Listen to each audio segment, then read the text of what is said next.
So picture this.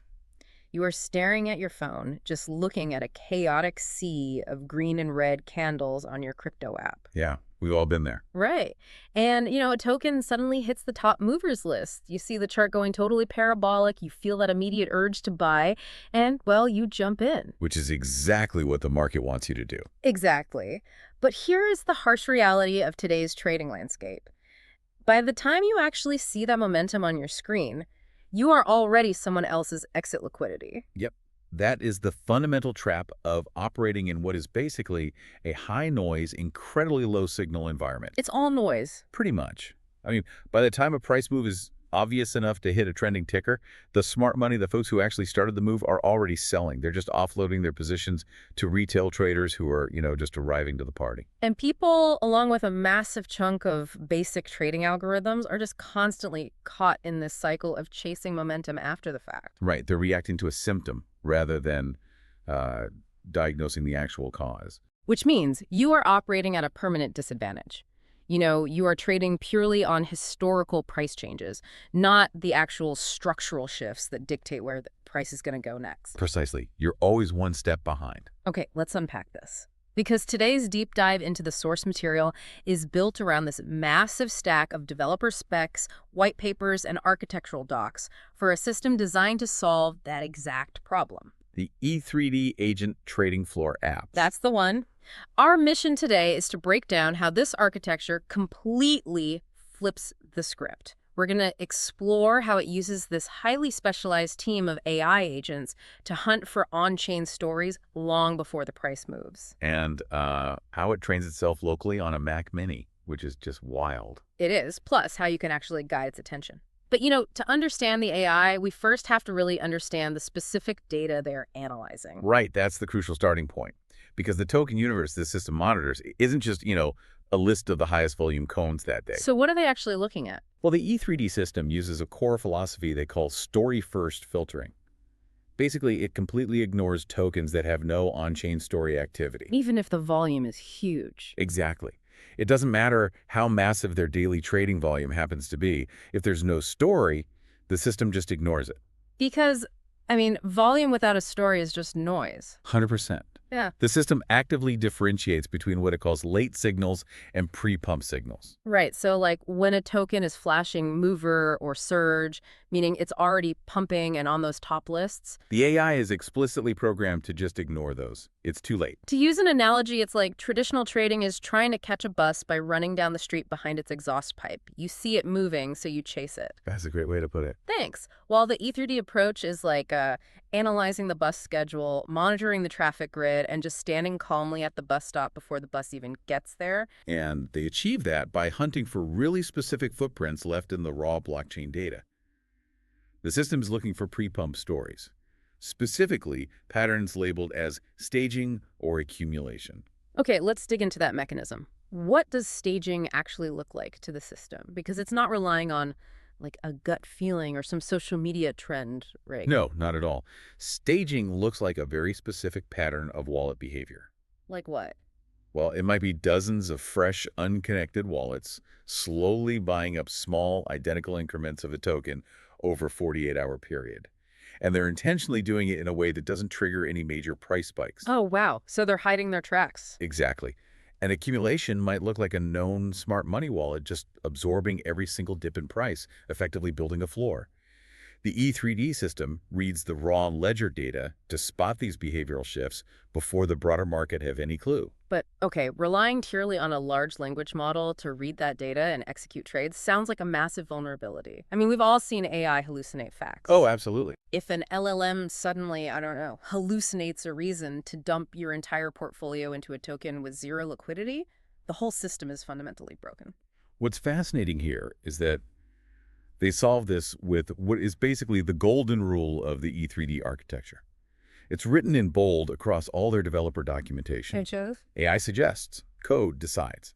The AI agents never, ever have direct access to the actual execution keys. Wait, really? So how does that handoff actually work? Because the AI obviously doesn't just click a buy button on a screen. No, it doesn't. The AI is actually forced to fill out a highly structured digital form, specifically a JSON file. Okay. So the AI analyzes the staging story and then generates a text document with very specific fields: the token address, a confidence score, a fraud risk metric, and a recommended capital allocation. And then what? Then a hard-coded deterministic engine parses that exact JSON file. Meaning the deterministic code is not trying to, like, interpret the AI's reasoning. It's literally just checking the numbers in those specific fields against rigid pre-programmed limits. Precisely. If the AI suggests a brilliant trade based on a great story, but types 54 into the confidence field, and the code requires a minimum of 60. The code automatically throws the proposal in the trash. Exactly. It completely separates the creative pattern-matching strength of an LLM from the strict mathematical risk management of a deterministic trading engine. And what's interesting in the specs is that out of the box, the system defaults to what they call a fail-safely mode. Right, the paper trading environment. Yeah, it simulates the exact P&L math, the specific cooldown periods, and all that complex portfolio rotation logic, but without live execution. It treats the paper money with the exact same ruthless discipline as real capital. It forces the system to prove its profitability before you ever authorize it to touch real funds. That definitely builds a necessary layer of trust. You can literally watch the deterministic code reject bad AI suggestions in real time, completely safely. It's incredibly satisfying to watch, actually. But wait, if this deterministic risk engine is enforcing dozens of parameters and analyzing every single token story on the market, It's a lot of work. yeah. How is the actual labor divided? Because one monolithic AI model trying to discover tokens, evaluate risk, and monitor open positions simultaneously seems like it would just collapse under its own processing weight. Oh, it absolutely would. That's why the architecture relies on a pipeline of 5 highly specialized agents, each with a very narrow focus. Okay, so who are the agents? The pipeline starts with the Scout agent. Scout is the discoverer. It takes that universe of story-backed tokens, runs its analysis, and its only job is to find 0 to 3 highly qualified buy candidates per cycle. And returning 0 is a perfectly acceptable outcome. Often preferred, honestly. So Scout is scanning the horizon for those staging and accumulation footprints, but then we have the harvest agent. Right. If Scout's job is entry precision, Harvest's job is capital protection. So what does harvest actually do during a cycle? Every single cycle, Harvest evaluates the tokens you already hold and categorizes them. Do we hold, monitor, trim, or exit? Why do we need harvest if Scout is so good at picking winners? Because entry precision multiplied by exit timing accuracy is what actually creates profitability. A phenomenal buy signal from Scout is completely worth this if you hold the token right through the inevitable dump. Makes sense. Harvest is explicitly looking for what the system calls pump exhaustion. What is the actual mechanic behind pump exhaustion? Like, how does harvest know the ride is over if the price is still high? It basically looks for the inverse of the entry signals. The price might be sitting at an all-time high, but Harvest sees that the wallets that accumulated during the staging phase are now quietly distributing their tokens into the retail volume. Ah, so the smart money is leaving. Exactly. The story has changed, even if the price chart hasn't reflected it yet. So Scout buys, harvest sells. Then we get to risk, which basically acts as the bouncer of the club. Right. We touched on this with the JSON files. Risk does not care about Scout's brilliant narrative analysis.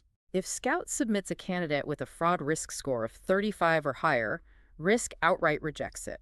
No exceptions. Following Risk is the Executor agent, which simply takes the approved, validated JSON and records the paper tickets, or fires the live API calls to the exchange.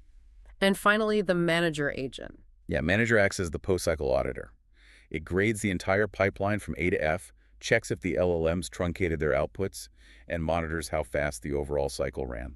So how do you, the user, actually interact with this? Because you don't just turn it on and walk away, right? No, definitely not. The app allows you to plug in your E3D.ai login or ATI key. And doing that lifts the anonymous rate limits, giving your local agents uncapped access to the data flow. Exactly.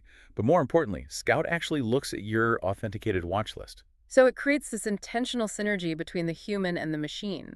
By reading your watch list, Scout fundamentally alters its behavior to prioritize the exact assets you're interested in. Assuming they actually have supporting on-chain signals, of course. Right. You are basically giving the AI its marching orders. You set the strategic focus, and the AI provides the tireless 24/7 analytical rigor. And that rigor is heavily augmented by what the specs call the quant context. Yeah, let's talk about that. The agents aren't operating in an isolated bubble of E3D stories. The pipeline cross-references everything with external market data to avoid macro blind spots. It pulls in data from Deck Screener, looking at real-time order flow and specific buy-to-sell ratios. It uses alternative.me to check the broader crypto fear and greed index. And it queries CoinGecko for Bitcoin's macro movements, right? Yep, because a Bitcoin crash will invalidate almost any altcoin stored. It also checks Binance perpetual funding rates. This is a really critical mechanic. Oh, absolutely. If the funding rate for a specific token is extremely high, it means the majority of leveraged traders are already long on that asset. And they're paying a hefty premium just to hold that position. So the AI sees that elevated funding rate and basically deduces that the trade is way too crowded. The upside is already priced in, and the risk of a cascade liquidation is just too high. It gives the AI agents a layer of macro awareness that prevents them from blindly buying into a micro story right before a macro dump. Okay, but let's talk about the physical reality of running this pipeline. Yeah, this is where it gets crazy. If Risk is enforcing hard limits, Harvest is evaluating every held token, and Scout is doing deep dives on the entire market every 5 minutes, pulling from 5 different external APIs. It's insane. How are they running this locally? Because in the specs, they detail a massive bottleneck that was basically threatening the entire operation. That is the bloat problem, which Yeah. is a classic challenge in agentic AI architecture. In early versions of the pipeline, the Scout agent had a system prompt that was over 11,000 tokens long. Wow. Yeah. Every single 5-minute cycle, the element had to read 5,000 tokens, just outlining the foundational rules. Rules like how to define a tier, how to time a signal, what specific wallet behaviors disqualify a pump. Having to read that every 5 minutes is like reading a dense 50-page manual just to remember how to do your job every single morning. And it causes immense context waste. I mean, when an LLM has to process that massive rulebook fresh every single time, it gets slower, the computation gets incredibly expensive, and ironically, the AI becomes less reliable. It gets completely distracted by conflicting instructions buried deep in that massive prompt. So because it has to process the rulebook from scratch on every cycle, it actually gets confused by its own instructions. Exactly. Here's where it gets really interesting. The solution they detail in the specs is just fascinating. They didn't offshore this to a massive cloud server farm, Nope. They run a locally hosted Quinn AI model directly on an M-series Mac Mini with just 24 gigs of RAM. which requires extreme efficiency. Instead of forcing the AI to read the rules in the prompt every cycle, they use a technique called LoRA fine-tuning. Low-rank adaptation. Right. They use it to internalize those rules directly into the model's weights. It's the difference between reading a 500-page manual on the physics of riding a bicycle every single time you sit on the seat versus just having the physical muscle memory to pedal and balance. You just don't need the manual anymore. The knowledge is fundamentally baked into the system. And that baked-in knowledge allows them to shrink Scout's prompt from 5,000 tokens down to just 800 tokens. They strip out all the rules, leaving only the raw data for the current cycle. And that simple architectural change saves about 80 seconds of processing time per cycle, which is what enables the Mac Mini to actually keep up with the rigorous 5-minute tempo. But the muscle memory isn't static either. It has a continuous training pipeline. Oh yeah, this part is brilliant. The system literally extracts its own operational logs, a file called pipeline.json, and it labels its own past decisions as wins or losses based on what the price actually did later. And then it retrains itself automatically every single Sunday at 3 a.m. The labeling logic behind that Sunday retraining is arguably the most brilliant part of the entire architecture. How so? Well, when the system judges a decision made by the harvest agent, it doesn't look at the profit and loss at the exact moment the decision was executed. Because the market is far too noisy in the short term to provide a clean signal. Precisely. It looks at what the price did 4 hours after the decision. Oh, wow. Yeah. If Harvest decides to hold a token that is currently down 5%, but 4 hours later that token is up 20%, the system labels that initial hold decision as a mathematically correct training example. It reinforces the neural pathways that led to that specific decision. Exactly. And conversely, if Harvest panics and exits a position at a 10% profit, but 4 hours later it would have been a 40% profit, the system labels that early exit as a negative example. It literally penalizes itself for leaving money on the table. It is teaching the AI to predict future price action based on current on-chain signals rather than just reacting to the present price. It basically forces the model to continuously calibrate its pattern recognition against the actual reality of the market. It's compounding its own intelligence locally. It wakes up every Monday morning slightly smarter, completely independent of any centralized cloud update. It's a closed-loop learning system. So, with a locally trained, highly efficient, heavily guarded AI team running on a desktop computer, we have to look at what the next evolution of this platform is. The specs outline a roadmap moving toward what they call an autonomous substrate. A major piece of that roadmap is the market regime filter. We discussed how the agents ingest macro quant data, like the fear and greed index and Bitcoin's momentum. Right. Well, the upcoming filter will use that data to formally categorize the entire market state into 3 distinct buckets: risk on, neutral, or risk off. So if Bitcoin suffers a massive structural breakdown and drops, say, 8% in an hour, the system analyzes the quant data and immediately declares a risk-off regime. And when that happens, the deterministic code layer we talked about earlier steps in and completely cuts the AI off from initiating new positions. It will automatically block all new buy JSON proposals and only permit sell orders. It functions as a hard-coded circuit breaker that overrides even the highest conviction AI setup. It protects capital when the macro environment becomes toxic. They are also completely overhauling the user experience. Right now, to run this system, you are essentially staring at a terminal reading a raw JSON log viewer. Which is not exactly user-friendly. No, not at all. But the transition involves building a true operations console. You will have visual flow strips showing the exact decision path a token takes as it moves from scout to risk to harvest. You'll see live health meters for the individual agents and milestone badges for successful executions. It basically transforms the raw code into a visual narrative of a trading floor. And that visual narrative supports their overarching business goal. E3D is really moving away from just being an analytics platform where humans read data and manually place trades. What are they moving toward? They are building an auditable, verifiable intelligence layer. The end goal is a public agents page where users can observe these self-operating AI workers in real time. Complete with the live performance grades assigned by the manager agent. Exactly, turning the system's track record into its own best marketing asset. So what does this all mean for you as a trader or really just an observer of the crypto space? It really represents a shift from being a player on the field to being the coach on the sidelines. Yeah, you define the risk parameters, you feed the system your watch list, and then you step back and orchestrate a team of emotionless, continuous analytical workers. You are leveraging AI not just as a tool for research, but as an autonomous execution arm bound by strict mathematical limits. A whole new paradigm. Let's recap this journey. We started by looking at the overwhelming noise and low-signal reality of modern trading apps, where everyone is hopelessly chasing late momentum. We examine how E3D cuts through that noise by hunting for foundational on-chain stories, pre-pump signals like staging and accumulation long before the crowd arrives. We broke down the protective architecture. The AI only suggests structured JSON proposals, but the rigid deterministic code decides if the trade actually happens. We met the specialized pipeline. Scout discovering the opportunities, Harvest calculating the exits, Risk enforcing the rules, and Manager grading the performance. And we uncovered the computational efficiency of running a fine-tuned Quen AI locally on a Mac Mini. By baking the rules into the model's muscle memory via LoRA fine-tuning, the system avoids context waste and operates at lightning speed. All while continuously retraining itself on its own logs every Sunday morning, judging its past decisions against future price action. But as we wrap up, this architecture raises a massive question for you to ponder on your own. If this pipeline is successfully running right now on a local Mac Mini, safely guarded by code, and compounding its own intelligence every single week, what happens to the market ecosystem when thousands of these hyper-specialized self-correcting agent teams are eventually deployed by individual users? think about that. What happens when they're all competing against each other in the dark forest of the blockchain?